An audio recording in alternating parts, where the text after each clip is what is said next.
નમસ્કાર મિત્રો, કેમ છો? કાચો ગુજરાતીના આપ સૌને જય શ્રી રામ. મજામાં હશો? હરેકાલા અબીબાબાનું નામ સાંભળ્યું છે? કર્ણાટકનો એક ફ્રૂટનો લારીવાળો છે. રોજના 150 રૂપિયાની ઇન્કમ. ભણેનો ભણેનો કંઈ નહીં. એક વાર એક ફોરેનર ત્યાં આવ્યો અને એને ઓરેન્જનો ભાવ પૂછ્યો તો અંગ્રેજી નહોતી આવડતી એટલે ભાઈ સાહેબ ના આપી શક્યા જવાબ. એટલે એને બહુ લાગી આવ્યું કે ફરું મને અંગ્રેજી આવડ્યું હોત તો જે જવાબ આપી શકત ને એને વેચી શકત. એને લાગ્યું કે ખરું ભણ્યો નહીં, બહુ મોટી ભૂલ થઈ. પછી એણે વિચાર્યું કે હું તો નથી ભણ્યો, એ તો બરાબર છે, પણ અત્યારે કોઈ ભણતું નથી મારા ગામમાં. તો સ્કૂલ 7 કિલોમીટર દૂર છે અને 7 કિલોમીટર દૂર તો મોટા ભાગમાં જતા જ નથી, બહુ ઓછા જાય છે. તો સ્કૂલ ગામમાં એક સ્કૂલ કેમ ના આવવી જોઈએ?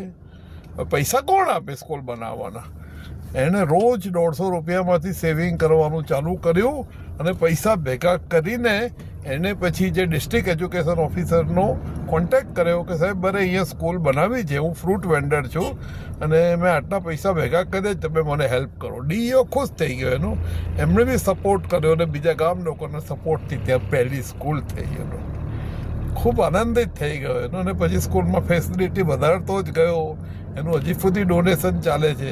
હવે એનો નેક્સ્ટ ટાર્ગેટ છે કે ગામમાં કોલેજ બનાવી અને એના માટે બી એણે પોતાનું સેવિંગ ચાલુ કરી દીધું છે. એનાથી પ્રેરાઈને ઘણા બધા ગામ લોકો પણ સેવિંગ કરી રહ્યા છે ને એની અંદર કોન્ટ્રીબ્યુટ કરી રહ્યા છે. મિત્રો, એનો અદ્ભુત વાત છે કે નહીં? આપણે બધા કેટલું કમાઈએ છીએ? આપણે કેટલું કોન્ટ્રીબ્યુટ કર્યું સ્કૂલો કરવામાં કે બીજામાં સમાજ કામમાં? એનો કેટલા પૈસા છે મહત્વનું નથી.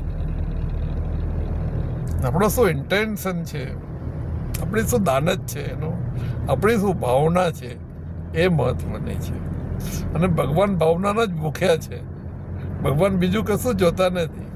આ માણસની ભાવના હતી, ઇન્ટેન્શન હતો, વિલ પાવર હતો અને લાગી આવેલું અને એણે કર્યું.